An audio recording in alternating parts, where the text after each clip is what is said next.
sit back and watch everybody else do everything, ball out, have fun, not have fun and all of that, or just they just sit back and just watch. You know what I mean? And talk about what everybody else doing or how he balled or this and that. Man, he's one of the top dog, is the top dog to me in the South when it comes to commercial real estate. I just seen how you was a visionary. You never knowing what Nashville is. They can be kind of stubborn and they don't really see it until you have to show them. And that's kind of how I am in other things I do in my life. And if we wanted to achieve something, we knew we had to work for it. Sometimes I don't even talk to anybody about my dreams because what happens is they say, well, that's not going to happen. They've never done anything like that around here. What makes you think you can do this? And so why do you want this kind of negativity in your life? And what I've learned after selling 1,000 condos, doesn't matter how wealthy the couple is, the woman makes all the decisions. And so everything we do inside the units, on the exterior of the building, everything we do is geared towards the woman. When it comes to affordable housing, and I honor that you even looked out for the homeless in the ways you did and trying to build like a homeless hotel and all those different things. How's that going right now, going towards the city? Like, we do have a homeless problem, but I know that you want to help clean that up. Welcome back to the Rob and Savage podcast. I got a very special guest. Man, he's one of the top dog, is the top dog to me in the South when it comes to commercial real estate. He's a guru. I met this, I'm gonna say young man, really man, going about 7 years ago when I was getting done playing football. I reached out to you and you opened arms to me, man. Tony G is what I call him. Thank you. Appreciate you, man. Good to be with you. Most definitely. I wanted to do this interview, man, because you have a lot of things upcoming. I think that Nashville and the South need to know what you're doing and what you're trying to bring to the table and how you really revolutionize Nashville skyline. The 1010 is one. We're in the beautiful alcove. You know, I love the 505, and you have several others. But we're going to start with your backstory, Tony. Yeah, I'm 67. Okay. I was born in Clearwater, Florida, the Okay. Tampa Bay area. My dad was a barber. My mother worked at a savings and loan, and Italian family with 2 brothers and a sister, and we had a lot of love and encouragement, and parents, both deceased, but encouraged me to follow my dreams, whatever that was. The phrase was follow your bliss, whatever it is that makes you happy. Correct. And so early on, while attending the University of South Florida, I made the decision that real estate was what I was going to do, and I've never looked back. I've been in real estate since then, and have had the pleasure of working with great companies in the Tampa Bay area, Denver, Colorado, Dallas, Texas, and New Orleans, Louisiana before coming to Nashville. Okay. And each company, each employer that I work with taught me things that I still put to work today. So they say you're just a product of a collection of your influences in life and experiences, and mine have been pretty good. That's great, man. And you mentioned you went to South Florida. You know, that's back when they wasn't as known as they are now. That's right. They the Bulls. I mean, I think I kind of caught on to them. Actually, I was in college my first year, 2007, when they was like in the, they was ranked high in football at the time. I said, okay, I didn't know that. Okay, I didn't, you know too much about South Florida. You know about other teams, but they kind of really stuck out. But okay, so you navigated through different cities. The Colorado's dear to me. My sister lives in Colorado, so I've seen their growth, especially like 20 years ago, what we're getting now. Yeah, Denver was particularly meaningful and impactful.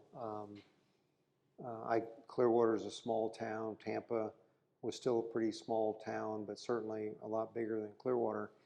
And when I moved to Denver, I was immediately thrust into tall buildings. We had buildings from 29 floors up to 52 floors. Okay. And I lived in a high rise. I worked in a high rise. I worked out in a high rise.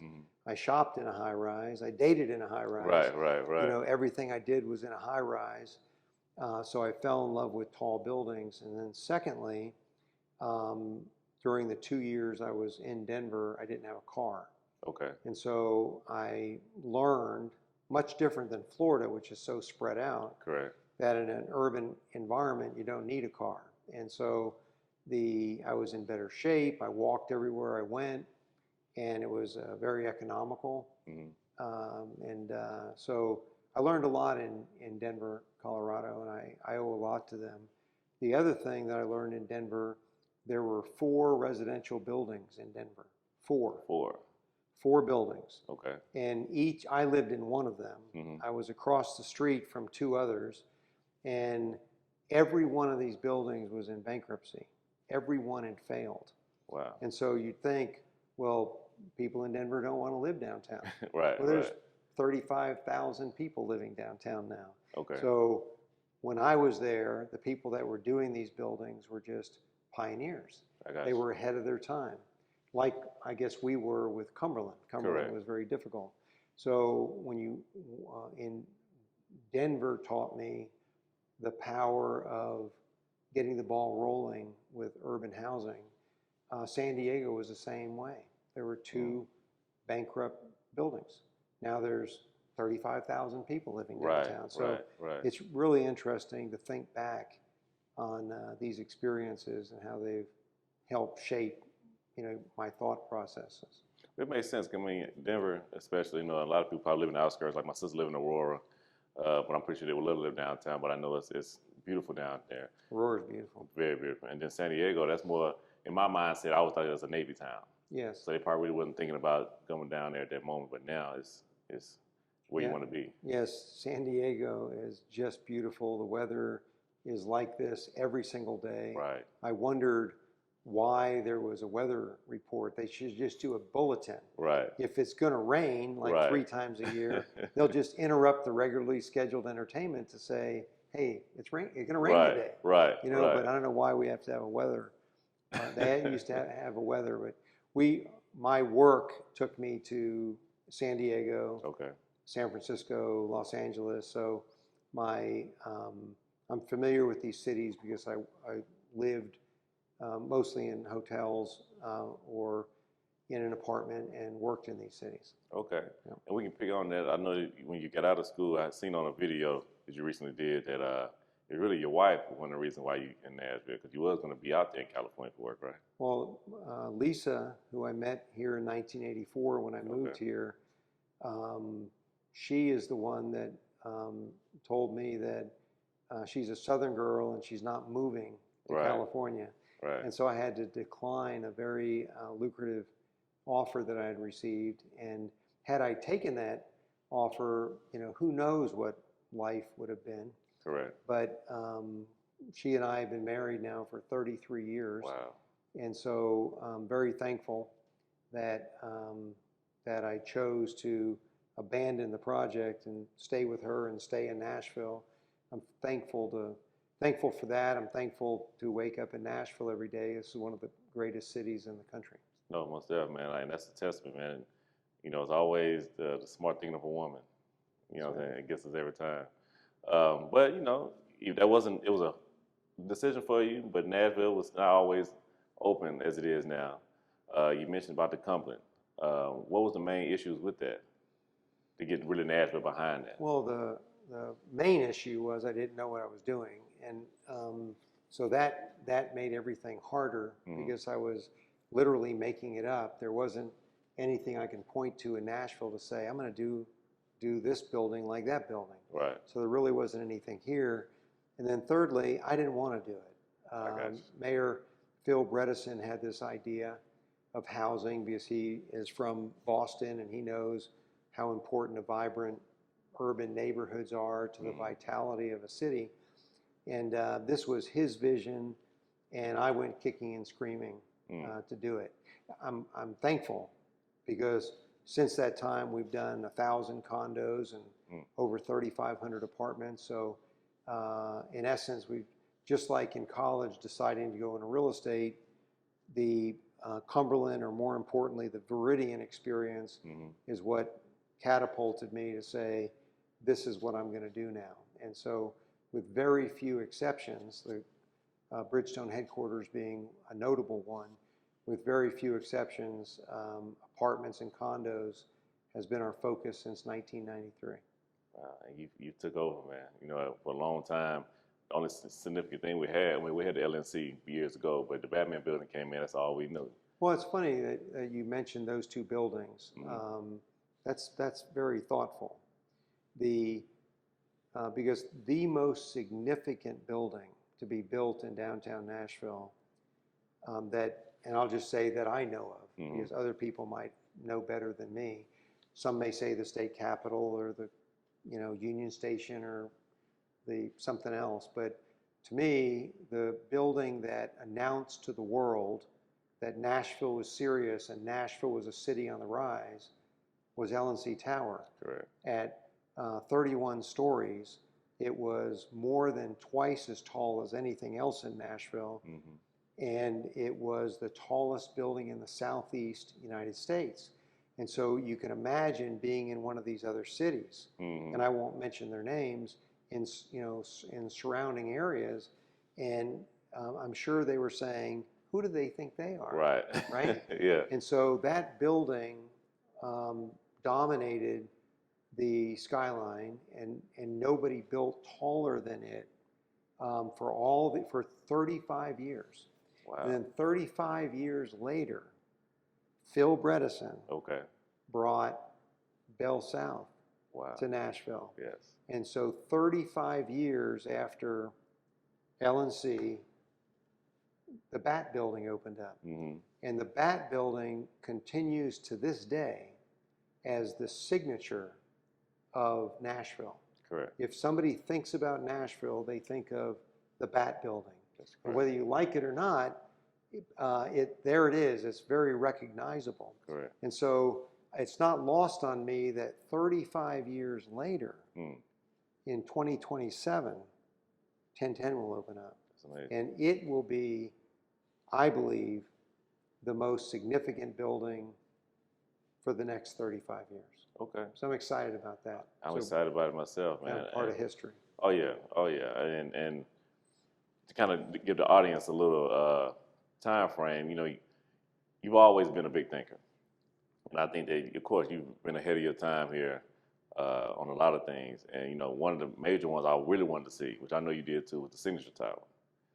Even though you have the 505 there now, but at that time, was that mainly the city wasn't ready yet, or was it something with the complaints in the air, but that was going to be also? Yeah, it's all the same issues that we always have about we want to do something that exceeds what the zone code envisioned. We want to do something that exceeds what the elected or appointed officials are comfortable with because they don't understand it.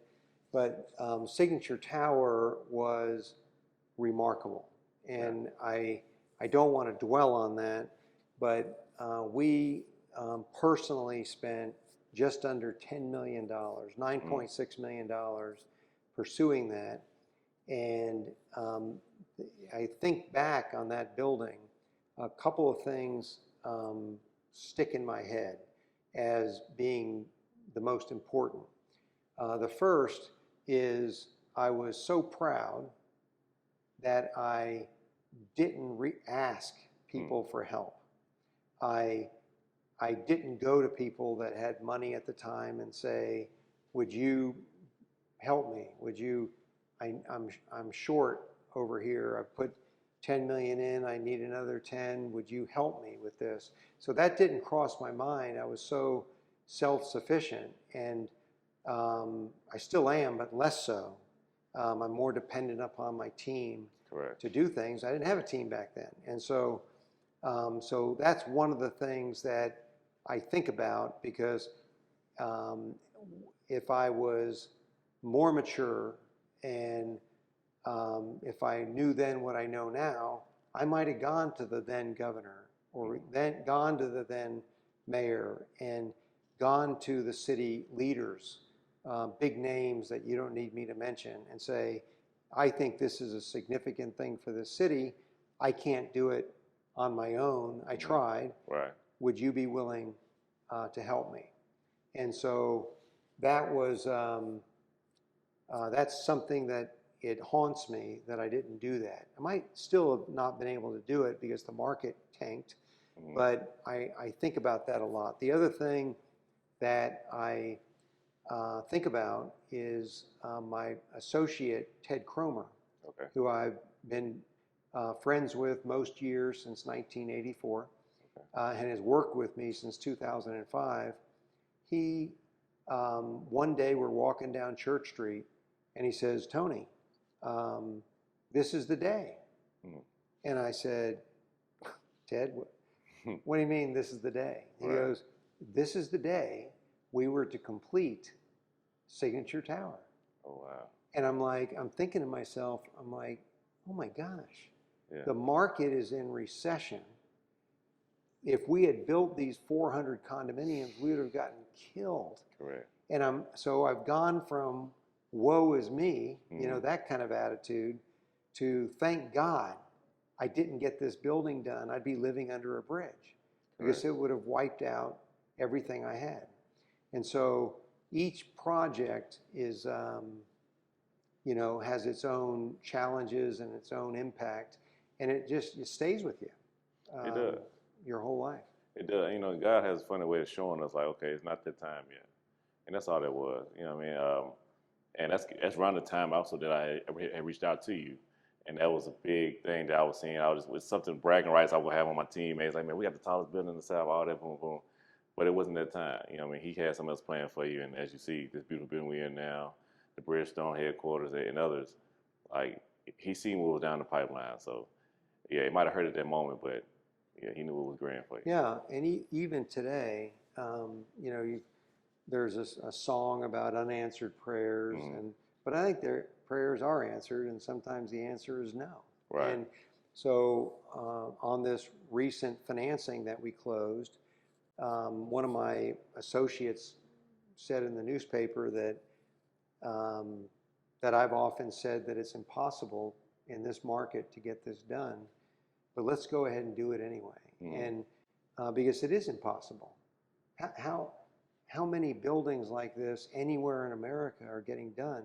The answer is zero. Right. Nobody's doing this. So it's a testament to the city of Nashville that people now believe in Nashville.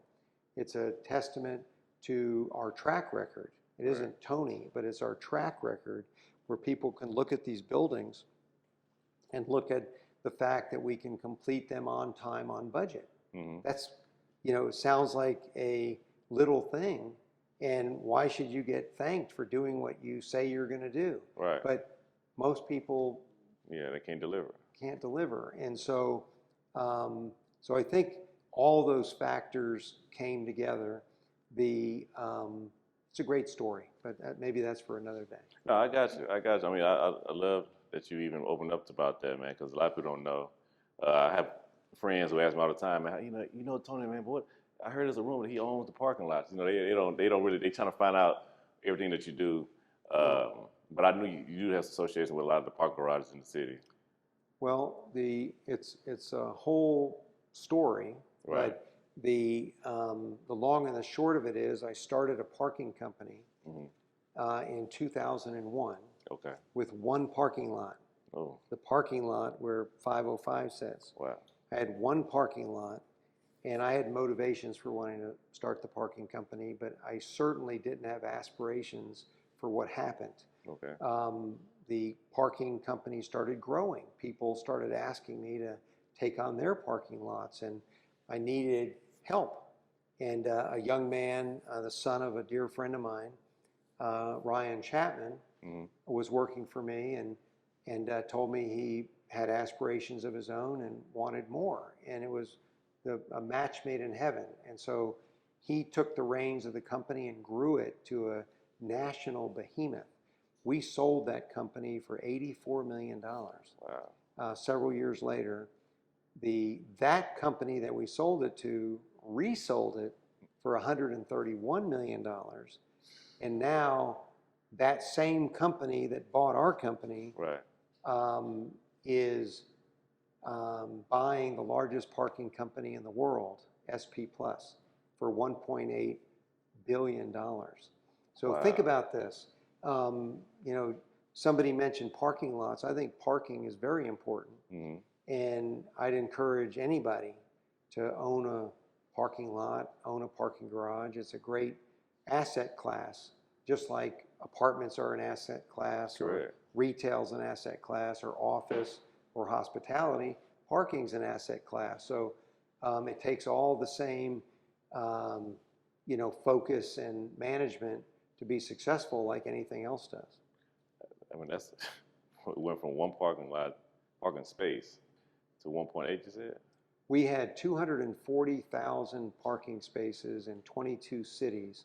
In downtown Nashville, 3 out of every 4 parking spaces were leased, owned, or managed by us.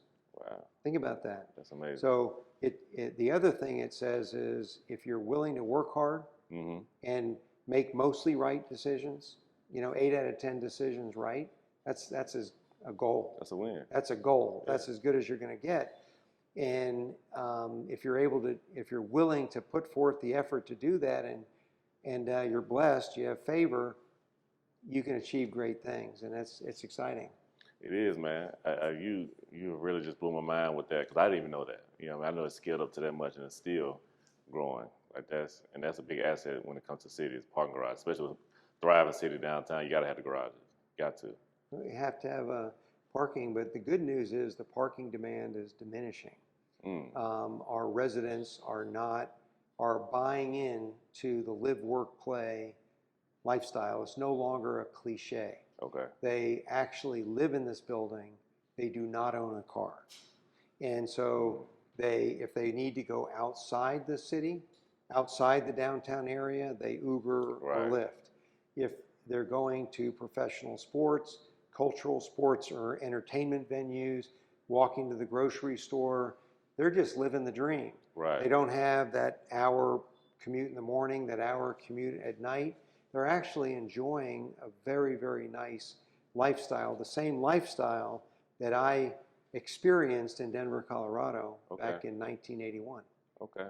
Yeah, I can see that, because of, that's one of the biggest robust things is traffic, and they're avoiding it big time. Took me back to college, because we didn't care about driving. We just walked everywhere. That's right. Yeah. And you were fit, and you were happy, and you talked on the way. And my marketing team doesn't like when I say this, but if you live downtown, you're home. You're home. If you lived here, you'd be home. Right. And so when the folks that are stuck in the traffic for an hour, hour and a half each way to and from work, they can't appreciate what it's like to get 2 to 3 hours of your life handed to you every day. Every day. That's pretty incredible. It is. Yeah, because I never just thought about it like that. That's 2 or 3 hours out of your life that you can't get back when you're just stuck in traffic. Listen to the radio, but that gets redundant itself. Man, so okay. Wow. I got a question. Okay. So, Tony, you seem like a person that doesn't take no for an answer, and also too just makes the impossible possible. I would like to know, how did you develop that mindset, or what experiences might have shaped you to have this type of mindset, which is we're gonna do this, and it's no matter what you say about it, it's gonna be done. And I would love to know, where did you get that mindset from? Yeah, best way for me to answer that, I guess, is we didn't have anything growing up, and if we wanted to achieve something, we knew we had to work for it. And my dad being a barber, I know how hard he worked 7 days a week for very little money.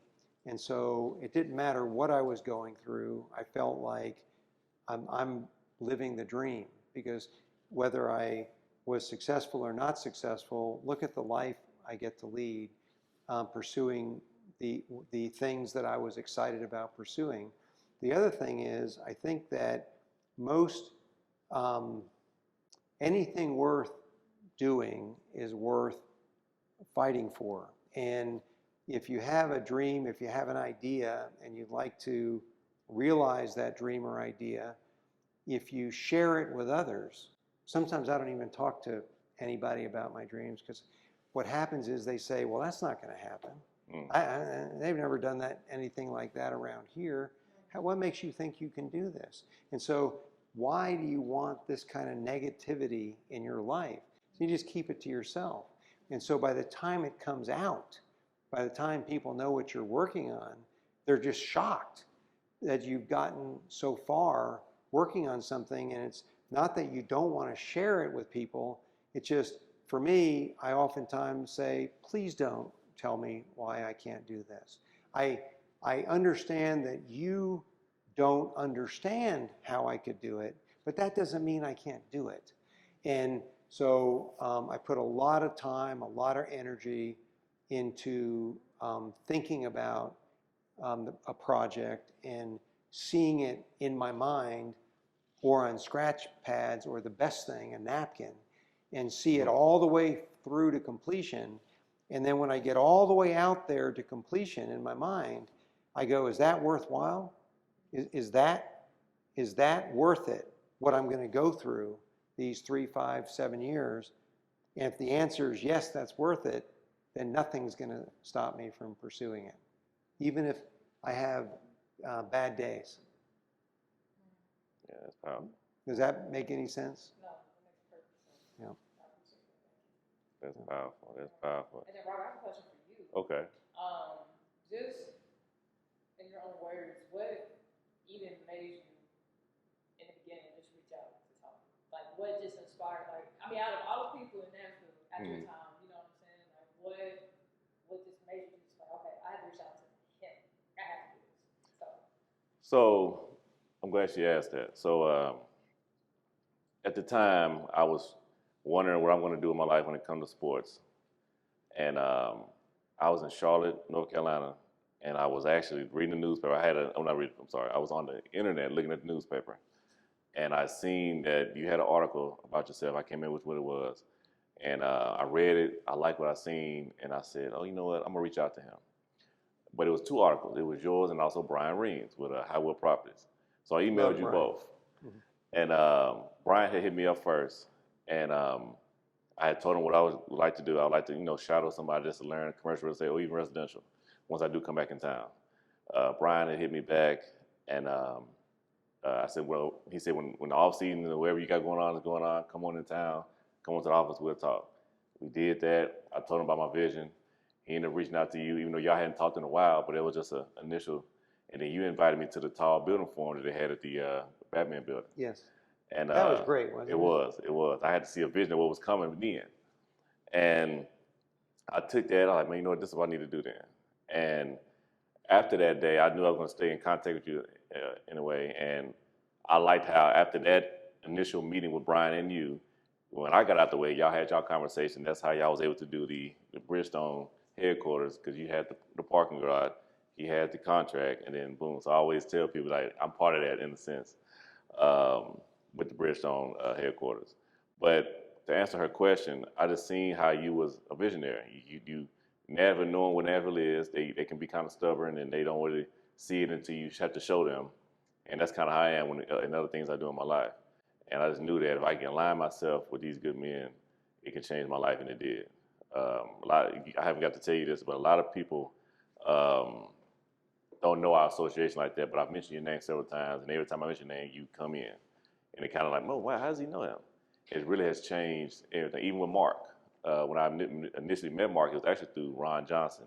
But when I mentioned your name, and then of course I know he checked, he said, I know Robert. And then the next thing I know, we're filming at the 505, what we're doing, whatever we're doing. Yeah, well, I appreciate you saying that. Makes me feel good. Life it's a blur. Correct. I can remember that meeting that we had at the top of the Bell South Tower. And very few people have been in that space. Yeah. And so the fact that you were there for this meeting, and I had one of the world's top architects, well, actually 2 of them, 2 of the world's top architects in that room. And I'm not sure that people really understood what they were experiencing, because these are the architects that did the Burj Khalifa, wow, the tallest building in the world, right, formally. Right. And they also did Kingdom Tower, which is taller than the Burj Khalifa. Wow. And so these guys were really rock stars. Right. And That meeting was very special. It was to talk about a tall building signature that we were proposing, but the group was the Council on Tall Buildings and Urban Habitat. Mm-hmm. I'm still associated with the Council on Tall Buildings and Urban Habitat, and it's interesting that recently, in the last year or so, I told them in 2027, hold your spot for the top building in the world because it's going to be in Nashville, Tennessee, and it's called 1010. Right. And they said, tell me about that. I said, I'm not going to tell you about it. Right. Just keep your eyes open. 2027, Nashville, Tennessee, 1010. 1010. And because I really think it will be one of the most significant buildings in the country when it's completed. They don't look at it until it's completed. But the Council on Tall Buildings and Urban Habitat sets as its baseline or its threshold of 200 meters. If you're not 200 meters, you're not a tall building. I didn't know that. Okay. And there are exactly 0 200-meter buildings in Tennessee. 0. And so that has been a bit of a driver for me because I sit in these meetings, not just here, but around the world. Mm-hmm. And everybody's talking about tall buildings. And I'm like, well, our buildings are kind of tall. Right, but right. they're not, they don't meet the criteria. Right. So that's way off the subject, but I thought But that makes sense. find that of interest. It does. Like, it's crazy. Like, we in these tall buildings and people just still don't recognize it as a skyscraper like that in a sense, but it is. Yep. Wow. I know 200 meters to mark. Wow. Okay. 200 meters. That's great. I think we'll be 238. 238. Okay. And I mean, it's beautiful. I love how the design's set up. I mean, what came up with the design? I really want to dive into that when it comes to the 1010. How do you come up with that design? Well, this is may sound unusual. Okay. But we start with the structure, of course. If you can't get the building to stand up straight and be in the building without swaying around, if you can't do that, you really have no business worrying about what the kitchens are going to look like. Yeah. And so the structure is critically important. The gentleman that designed the structure for 505, we designed that structure, sketches on napkins in Shanghai, China, when we were there for a conference, and neither one of us could sleep, so we'd meet in the morning, meet at night, and argue about how the structure should be designed for that building. So 1010 has the benefit of knowing what worked and what didn't work at 505. And so the structure of 505 informed us of how the structure for an even taller building needed to be done. So the structure at 1010 will be even better than 505, and 505 is one of the best in the city. So first and foremost is how are you going to make it stand up straight? Mm-hmm. It'd be bad for the resume if it fell over, right? Correct. And then secondly, how are you going to heat it, cool it, put out fires if you have one, whatever. And they call that mechanical, electrical, plumbing, and fire protection, MEP, FP. And so that occupies a lot of time. How are you going to get water up and waste down and power, and how are you going to do this and ventilate, and there's a lot of decisions to be made before you even think about what it's going to look like. Correct. And then the final thing is where I come in. And I'm a salesman at heart, and when we sell condos, I know that I'm going to be the one selling the condos because I talk to every buyer there is. And what I've learned after selling 1,000 condos, doesn't matter how wealthy the couple is, the woman makes all the decisions. And so everything we do inside the units, on the exterior of the building, everything we do is geared towards the woman. I'm sitting around a table and there's 5 guys and there's 2 women. The guys are talking, I don't know what they're saying, but I'm making a note of everything the women are saying. And if you look at our company, 5 of the 6 leadership positions in the company are held by women. Wow. So we didn't set out to do it. They're just better. And so everything we do in the design of the building was focused on the woman. So the building should feel very feminine. The facade, I know women don't wear pleated skirts anymore, but back in the old days, women wore pleated skirts, and I'm an old guy, right? And so that pleated skirt is still a very feminine, very beautiful shape. So the facade of the building is pleated. It's Correct. A pleated skirt. Correct. And it appeals subliminally to the women. It also creates these magnificent views. Every room you're in is a corner. Right. Because you've got this point. Right. Right? Right. And so it's very dramatic. When the sun hits the building, it will be breathtaking. Because it's not going to hit the building as a flat surface. It's going to hit this piece, and then that piece, and then that piece, and then that piece. It's going to look really good. 505. People send me pictures at sunsets, and they say, Tony, here's a picture of your building. All the buildings in the city are in the same sunset. Why does your building stand out so dramatically? It's like this beautiful splash of color. The reason for that is each of the 4 facades is a radius. It has a slight radius to it. There's only 2 places on each floor that's a straight line. Okay. Everything else is a radius. And that radius, which is very interesting, our architects were at dinner with me, and I was outnumbered. It was like 7 or 8 of them and 1 of me, trying to convince me to do a radius facade. And I was adamant I was not going to do this.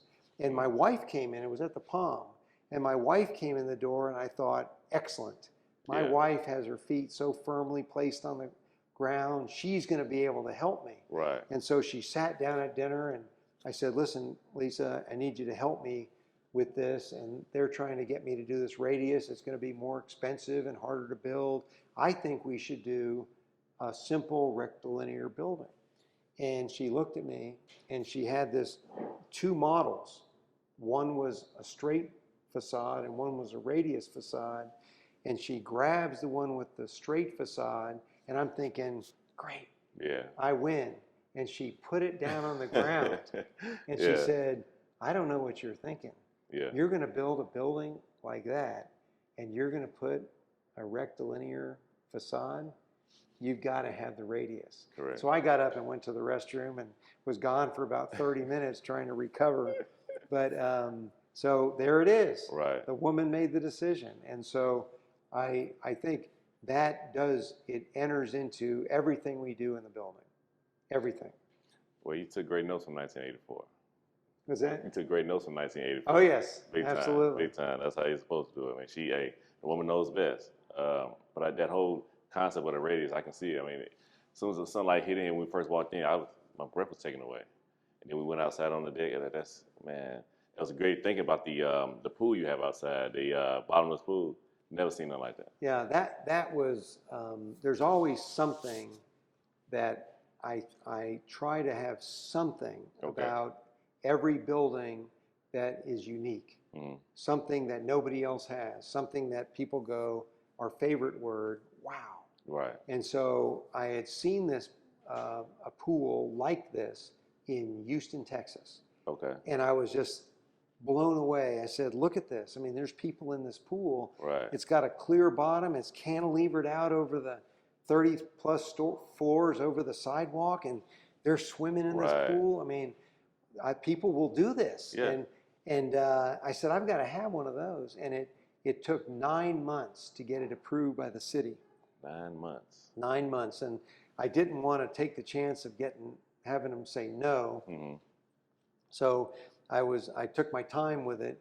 But now when you look at it, of course you're going to have a pool with a acrylic bottom that you can look 34 stories down to the sidewalk while you're swimming. Of course you would do that. Right. And but at the time You're going to do what? Right. And and that pool, you know, obviously we don't want it to slip out. Correct. And we don't want it to come apart and people, you know, we don't want that to happen. Right. So it's the engineering that went into that pool is off the charts. A firm in the Carolinas did the stainless steel portion. A firm in Colorado did the acrylic portion, and they need to have zero tolerances. When those two pieces come together, it's got to come together perfect. Perfect, right. And they know what they're doing, and there it is. It's beautiful. It's beautiful. I mean, I'm glad you brought that kind of amenity here, man, because I've never seen that. You know, I've been to Houston. I still ain't never seen that. So that's wild, man. I want to segue to something I know is also dear to your heart. It's dear to mine, too, when it comes to affordable housing. And I honor that you even looked out for the homeless in the ways you did and trying to build like a homeless hotel and all those different things. How's that going right now, going towards the city? Like, we do have a homeless problem, but I know that you want to help clean that up. Yeah, so this is going to be hard for me to talk about, and both because I'm excited about it and my heart's in it, but it's so frustrating for me. And so this is one of those things that I don't even want to talk to anybody about it, because the reality is we have a problem. We don't have housing for the needy. We don't have housing for the workforce. Correct. The people that work downtown and make all these hotels work and the convention centers work and the football stadiums and a hockey arena work, the people that work in these things can't live downtown. Right. You see? And the clerical people, there's thousands of them that make downtown and make this city work, and there's no housing for them. And so all the affordable housing is 10, 15, 20 miles away. And these are the folks that have to, lease or own a car. Right. They have to maintain the car, buy gas for the car, insure the car, pay to store the car to a parking company. Right. And they're stuck in traffic every day, ruining their lives. And because they've got so much cost in this car, they can't afford good housing. You see how it's all related? It's all related. And so what I've been wanting to do is to build affordable housing. I mean, nobody knows what that word means, right. But housing for the workforce. So somebody making a fraction of the average median income, whether that's 70 or 80%, could live in this building. And you'd have units set aside for people that make that income bracket. And then you have another income bracket that would pay more for the same apartment, but by virtue of the fact that they're paying more, it's still affordable. Right. But because they're paying more, they're in essence helping to subsidize the ones that are paying less. And when you stratify the building, those that have the wherewithal will pay the most. Right. And those that don't have the wherewithal will pay the least, but it's the same building. So the benefit of that is walkability. You don't need the car. Right. You're going to be able to get a better job. You're going to be a better employee. We're not going to just throw these people in there and say, here's the keys, good luck. We're going to have a person on the property that will be a part of their life. It's a community manager. And so what I'm envisioning is this person would be responsible for meeting with everybody monthly, getting those that have and the ones that don't together, get everybody to get to know each other so they can benefit one another.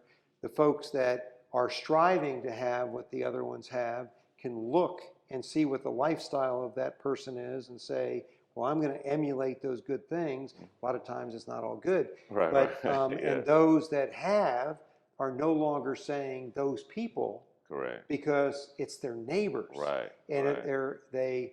And because all the units are the same and the same entrance in the lobby and the same pool and amenity areas, it's all the same.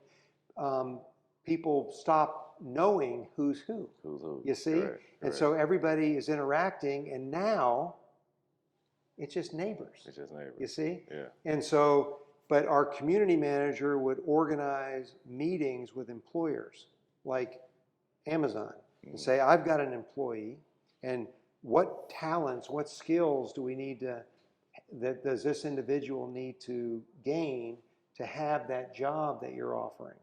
And why is it worth your effort to help this person achieve those, acquire those skills? Because this person lives a block from the office. Right. So you're not going to get a phone call that says, I'm sorry, there was a wreck on I-24 and I'm going to be an hour late. Right. You're not going to get those calls. Right. And if the person has a sick child or a sick pet that they need to look after, well, they're 5 minutes away. Correct. So they could work, run home, grab a cup of coffee or a sandwich, take care of their pet or their child, get back to the office. It blurs the lines between home and work. And so the lifestyle is so much better. And I'm sorry, I was just with somebody and that I think shares my goals.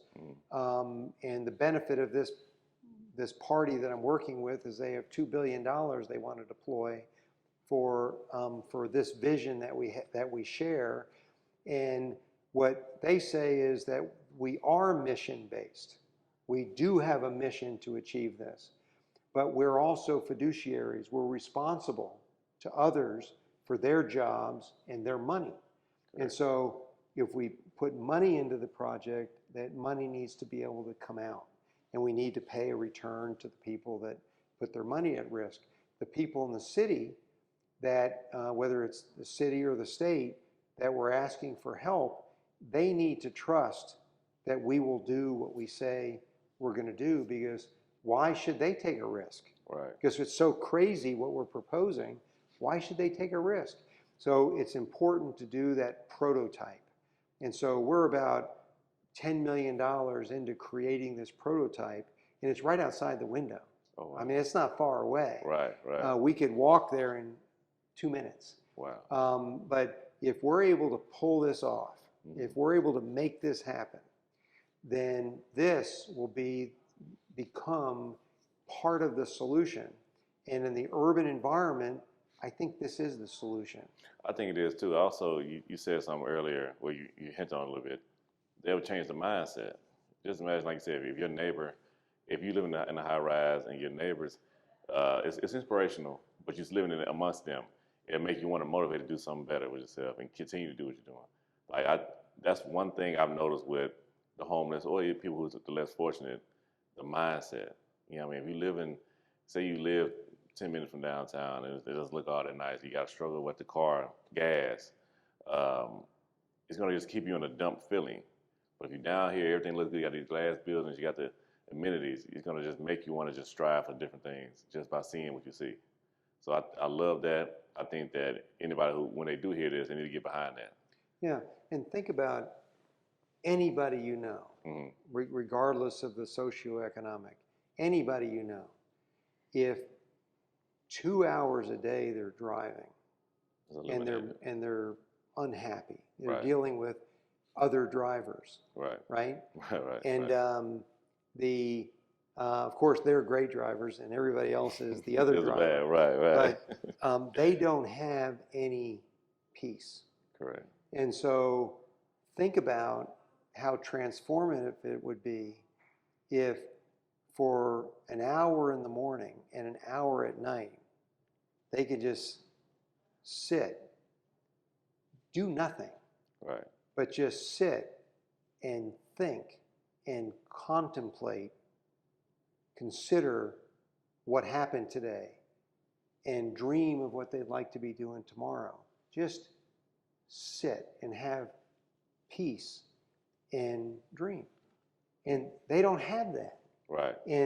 And that, what I just described, doesn't have a cost associated with it, but no matter how much money they had, they can't buy it. Right. Because of where they live and where they work and the salary that they're making and what have you. In this downtown community that you're seeing, this neighborhood has the highest paying jobs and the most jobs of anywhere in the state of Tennessee. Right outside the window. Right outside. More jobs, more money, and all the lifestyle conveniences that you could possibly imagine. Yeah, everything's here. That's pretty good combination. And so why would you want to live 15 miles away? I mean, like I said, you've been a pioneer, even with the Cumberland. Which one has the grocery store in it? Viridian. Yeah. Never thought I would see Yeah. that. Well, people don't understand the significance of that little grocery store. We did the Cumberland, and I rented those 290 apartments, and I had to get 9 people laugh in my face and say no for every lease I got. So I had to speak to 2,900 people, with all but 290 telling me I was an idiot. And so, and the first question they would ask is, where am I going to get my groceries? And the last question they ask is, where am I going to get my groceries? Right. So if you experience what I just described and you're getting ready to do another one, what do you think you're going to work on? A grocery store. Correct. And so all the grocery stores told me no. I could list them off, but all the grocery stores say, it's a dumb idea, it's not going to work, it can't work, etc. And so I was desperate. And I was looking at this grocery that used to be in town called H.G. Hill. And the people shopping at the H.G. Hills were predominantly older people. And so I called up the gentleman that owned 14 of these H.G. Hills. And his name was Scott Means. I said, Scott, I've just been noticing at your grocery stores, you got a very old clientele. I said, you're in need of a hip and cool upgrade. He's like, who are you? I'm like, well, just hear me out. I said, I'd like to do an urban market. A what? I said, an urban market, a small grocery store downtown. He started telling me why it wasn't going to work. I said, Scott, please let me finish. I said, I'm going to build out the space. I'm going to give you $400,000 to finish doing all your, whatever you do to make a grocery. Right. And you're going to occupy the space for nothing. No rent for 5 years.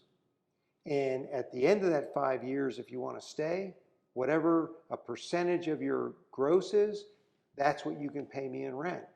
The only catch is you can't leave, you can't give up for 1 year.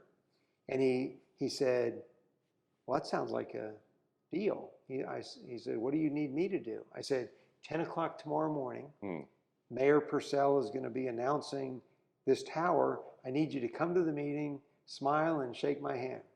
So he did. And the headline that day, this is the first condos downtown, right? Right. 31 stories, 305. The headline, big bold letters, first grocery since 1967. That's the headline. First grocery since 1967. And then a little subtitle under it, condos to be built above. That's how significant the grocery was. That was the main side. And we sold 2/3 of the units before we started construction. Okay. And the rest of the units after we completed. We had 20% affordable. That project got every award in the country. Everything. Project of the year. I mean, I'd get phone calls, we'd like to recognize you, and I'm like, is it really that good? Yeah. I mean, I just was starting to get embarrassed. I mean, it's like another award? Right. And I just couldn't believe it, but that building made an impact on all kinds of levels, and I think that's why it was so highly recognized. Well, I mean, I know. I mean, I've ate there. You get the food in there. I mean, it's great. I mean, and it's funny you said it because H.G. Hills, I grew up in East Nashville. We had one out there. I think we still have one out there too. And I didn't know they still exist. Oh yeah, they still. I mean, them and Piggly Wiggly kind of always compete. And seeing that, I'm like, wow, he really got H.G. Hills downtown, but it doesn't look like the other ones. But it's magnificent. But you would think that would be a no-brainer even back then. Like, let's have a grocery store with a kind of got people living here. Nobody wanted to do it. Wow. Nobody. Now we have a Whole Foods and a Publix. Right. The capital. And a turnip truck. Right. Yeah. Now we need a Trader Joe's. Yes, we I do. hope Trader Joe's is listening. Because that's what we need, Trader Joe's. Trader Joe's, 10. Look, see. Look, Tony, man, I'm glad and I'm appreciative of you being on the platform. Well, thanks for having me. Of course. I mean, like I said, we have history, man, and I always wanted to tell you that I love that I was even being part, even with the Bridgestone thing. That's just something that's been always, I can hold on to. And you always had your ear open when I hit you up. So I just want to say thank you for that, man. Well, it's my honor to be a part of your life, and we all need help. Correct. We all need help, and I've come a long way after all these years, and I'm not afraid to ask. I ask for help, and what I find is people want to help. If given an opportunity, they embrace it, and so my pleasure. Thanks for having me. Most. Thank you. Y'all stay tuned. All right. Thank you.